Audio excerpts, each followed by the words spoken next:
Investor Intelligence provides general information only. You should consider seeking independent advice to see how this information relates to your unique circumstances. Please refer to the terms and conditions available at investorintelligence.com.au for more.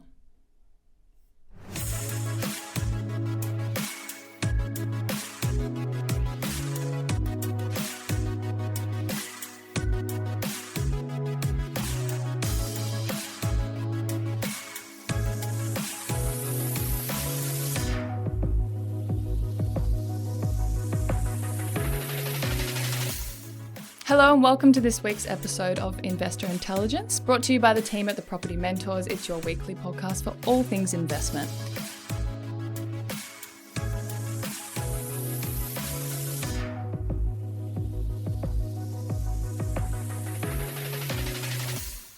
My name is Phoebe Sikowski-Wallace, and joining me for today's hot topic, even though he's a little bit under the weather, but that doesn't stop him, is Luke Harris. How are you feeling, Luke? Hey Phoebe, how are you? I'm good. Not too bad. I'm COVID free at least, so I'll be well enough to do the podcast. That's for sure. Yes, nothing stops you. That's good to hear. So we've spoken about this topic before, and we'll continue to talk about it for episodes to come. But right now, today's topic is that little bit extra topical, and that is our good mate interest rates. So as most know, they've recently increased because the RBA has raised the cash price from 0.1 to 0.35. Luke, talk to me. What's your hot take?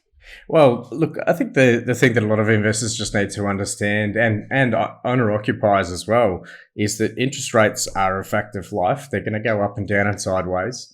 And we've had incredibly low interest rates for a long time now. And so I think the people worried about interest rates probably just need to be factoring in the historical rates that we've had. We've obviously had some really good times as far as getting some really cheap money. In saying that, though, with interest rates increasing, that doesn't necessarily mean that they're going to go skyrocketing anytime soon. So interest rates increasing doesn't mean it's the end of the world. But it does need to probably highlights to people that they just need to be more mindful of their spending to make sure that they're not forgetting about factoring in these increases. So, I mean, should investors be concerned at all about this increase? Well, if you haven't got a very clear plan of what you're doing with your investing and the timeframes and your cash flows, absolutely, you should be very concerned. Right. Because interest rates are going to continue to go up, and by how much nobody knows, and what time frame nobody knows.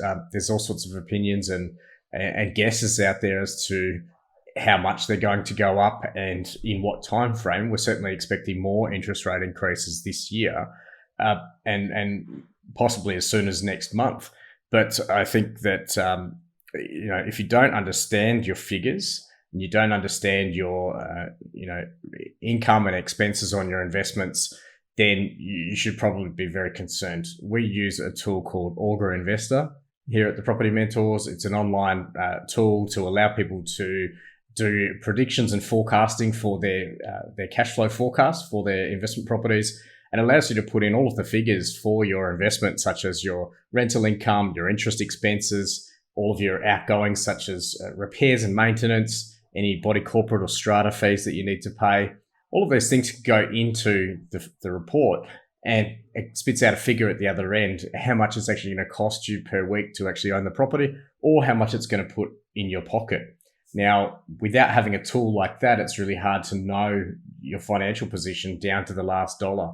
And the beauty with that is it allows our mentors and our members to really analyze every single property that they've got in their portfolio and really do some forecasting. So if you think interest rates are going to go up by 1 or 2 or 3%, then you can do the forecasting on those numbers and know how much money that's going to cost you on top of what you're paying now. We did a great episode recently about Augur, and I sat down with the product and lead developer of that, and it goes into a little bit more depth. So if anyone wants to hear more about that, which I highly recommend they do, please go back and listen to that episode. But you mentioned, so if people have a plan, then they shouldn't be concerned. But what about the people? I mean, the people who want to get into the investment market, what about them? Should they be wary at all? Well, of course, you need to be probably not wary is probably not the exact term that I would use, but I think being proceeding with caution, of course, is making sure that, like with anything as an investor, you need to know your numbers and you need to know what figures you can, I guess, have as a buffer in place. Can you afford interest rates going up by 2%? Mm-hmm. Can you afford if they go up 3%? And what that'll mean is that factors in your servicing ability and also the rental income that you're going to get from the property.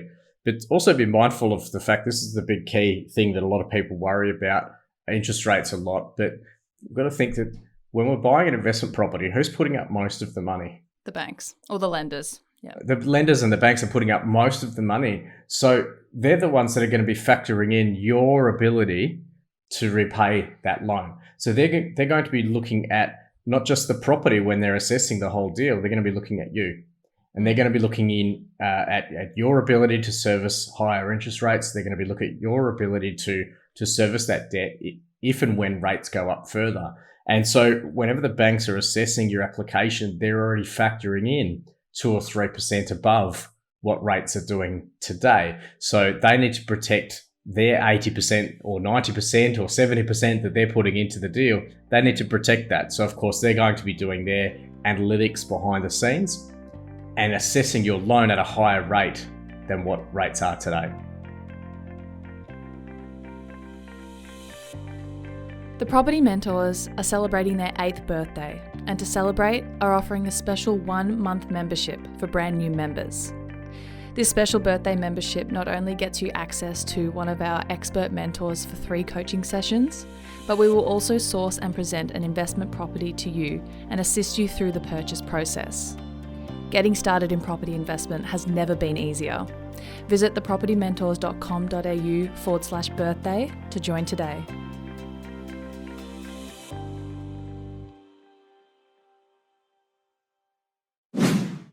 Is it likely to affect investors or homeowners more? And if either one, why so? It's probably going to affect anyone that's not prepared. So if owner occupiers are living in their home and then they're a little bit listening to podcasts like this, of course, and they've been watching the market and being aware of the fact that interest rates are going up, then of course they're going to be able to prepare for that a little bit better. The people that are probably going to be hardest hit by this are people that have got into the property market in the last 2 or 3 years with a new property, it may be their first one, and they haven't factored in higher interest rates. They've come into buying property with the lowest rates we've ever seen, and they've never seen interest rates at 6, 7, 8 or 9% before. And so their home loan might be sitting at 3.5% now. To double that is going to be a huge shock for people. And it doesn't mean that it's going to double overnight. Rates are going to go up incrementally. They're going to go up month by month, quarter by quarter, year by year. But those are going to be the ones that are going to get the biggest shock, those that are unprepared and those that have bought in the last 1 to 3 years that have never actually experienced a higher interest rate before. So whether you're an owner occupier or an investor, you need to be aware of the extra cost that it's going to be on your loan. I think that's a really great and almost unique perspective to hear because, and, you know, encouraging and comforting for those listening, because I think you're right. And it's easy to get kind of overwhelmed with changes like this. And, you know, most of the media doesn't help with that. It doesn't help. Like with most things, the media doesn't help. No. But I think that's a great way to look at it. It's just that preparation. Well, that's right. And when we're looking at the media, we've got to look at what the purpose of the media is. The media is not there to give the most correct, individual, personalized information to help you. That's not their role. No. The media's role is there to get as much attention as possible to whatever they're putting out and saying, look, here's my article, look at me. Yeah. And the more controversial it is, the more people share it, the more people talk about it, the more activity it gets around that. And that's what it was intended to do. Yeah. So whenever people are looking at interest rates, of course, there's going to be a lot of hype around interest rates. But at the same time, if you structure your portfolio the right way and you structure your finances the right way, there's no reason why interest rates will affect you in a big way. Now, the beauty of the property markets over the last couple of years is that whilst we've had low interest rates, property prices have been doing extremely well. So we've got to put things into perspective here. When we're looking at potentially an extra $50 or $100 a month loan repayments, a lot of people have had increases of $50,000 or $100,000 or more on their properties over that time. So we've got to look at saying, well, if it's an extra $50 a month, even $100 a month, maybe we're up for an extra $1,000 or $2,000 a year on our mortgage repayments. But if we've been in the market for the last few years, we've probably made $50,000 or $100,000 over that time anyway. So it's about understanding the perspective of things. And really, if you've bought well in the last few years, you should have made some money on your property. If you haven't bought well and you've bought maybe the wrong property, maybe that growth isn't there. But we just need to make sure that we're looking at all things together and putting all things into the pot. It's like having a nice winter stew. You've got a lot of ingredients that go in there, and we'll just pull out the carrots and say, well, let's just look at the carrots on their own. Maybe we don't like the taste of them, but in the stew, they all work out together. I'm not sure that's the best example. We've got a lamb stew in the in the fridge ready to cook up, and that's where your mind is. I think that's probably where I'm at, because it's a bit cool here in Airlie Beach at the moment. But yeah, look, I think the thing is, if you're just looking at interest rates in isolation, it might scare a lot of people. But when you factor it into all of the other components, where we've had rents increasing, we've had property values increasing, days on market have been very low in good areas, and properties are selling for record prices. So we've got to factor that in and consider that this is all part of normal market cycles. This happens every time the property market goes through this cycle. Interest rates go up and down, property prices will go up, down, and sideways. Rents are going to go up, they're going to stay stagnant, they're going to go down from time to time in certain areas. And we've just got to factor this into the long-term plan. And so having that plan and understanding how this affects your own personal situation is going to make much more difference than just reading something in the media and going, I'm going to freak out and bury my head in the sand. Yeah, and it's very easy to do that. So, I mean, do your best to not just rely on the media. Try to talk to the right people. But I think that's going to really help a lot of people, anyone feeling that kind of way. Luke, is there anything else you want to add on this?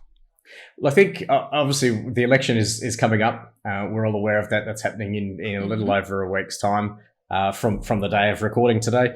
And look, I think interest rates are going to be a bit of a hot topic for some time to come, before, during, and after the election, regardless of which party forms government after the election. It's going to be a very, very interesting time ahead. There's no major changes for property and property investment on the horizon that we're expecting, aside from the fact that obviously interest rates are going up. It really just comes back down to planning and assessing what each party is going to be doing as far as the employment situation. And there are other macroeconomic factors that we need to consider right now in the world. So I think property has taken a bit of a side step from the normal political arguments we'd be hearing at this phase of the election cycle and the campaigning. So I think from a property investor's perspective and a home buyer's perspective, property is still going to do very well. We still do have historically low interest rates. Unemployment is low. Inflation obviously is going up, which is going to affect interest rates. That's going to really try and slow down people's spending. But I think what we're still going to see over the next 2 to 5 years is getting back to a more normal property market. But that doesn't mean that you should stop investing. A lot of people might think that with potentially a new government coming in and obviously interest rates going up, maybe I'm just going to sit on the sideline for a few years and wait till it all calms down. And I've seen that and heard it so many times, where people are really just waiting to see what happens. And like I've commented, Phoebe, a number of times on this podcast, is waiting to see what happens is a fool's game. It's certainly not a way to build wealth. And the most successful investors out there, they continue to invest in any economic situation. During COVID, I was out there buying properties in 2020 when the whole country was going into lockdown. And the most successful investors did exactly that. They went out there and bought when everyone else was sitting on the sidelines. They're going out there now while everyone's worried about interest rates. They're going out there and buying properties now. I'll continue to buy properties this year and add to the portfolio, regardless of what interest rates do, regardless of which government is running the country of the day, because my property portfolio and my long-term plans are going to stick around a lot longer than any government. So I'm not basing my decisions based on which government's in power and what their policies are at the time. I'm not basing my long-term decisions based on what interest rates are now, because rates are always going to change. So I think for anybody listening, make sure that you're thinking about the long-term plan. Stay in the market no matter what. All you need to do, it's like playing a sports game. Let's use AFL or rugby. If you're on the field, things can change. And it's the same thing with interest rates. You've just got to change and adapt your strategy accordingly. Work closely with your property mentor, work closely with your accountant and your mortgage broker, and make sure that you've got a plan in place that you know 3 steps ahead where your game plan is going. And rather than a lot of people out there that are going to get hurt by interest rate increases, start preparing for it now and get your house in order, get your finances in order. If you need to refinance and restructure, now's a great time to do that. Obviously, speak to your mortgage broker. Chelsea's fantastic for that from Crown, and just making sure that you've got, I guess, a really good plan ahead to make sure that interest rates going up isn't going to affect your long-term plan. Death, taxes and interest rates. I think that's what they should change it to, surely. That's exactly right. So if you're interested in learning how to build long-term wealth through Australian property, despite whatever noise is happening in the marketplace, or if anything we've spoken about today has sparked your interest, pun absolutely intended, make sure to book a discovery call with one of our mentors today, and you can do so by visiting thepropertymentors.com.au. Make sure to follow us on any of our socials. You can find all our links in our show notes. And if you have a question that you want to ask Luke for one of our upcoming FAQ episodes, you can head to investorintelligence.com.au to submit that. If you're new to investing and want to up your education, or if you're a well-seasoned investor and you just want to better it, get yourself a copy of Luke's book, Property Fit, and you can do that by heading to propertyfitbook.com.au. As always, if you found this episode or any of our episodes helpful, please make sure to share and leave a rating, and make sure to subscribe so that you know when the episodes drop. As always, thank you so much for listening. Luke, I hope you feel better, and I'll be seeing you again soon. Thanks, Phoebe, and get ready for your vote coming up shortly.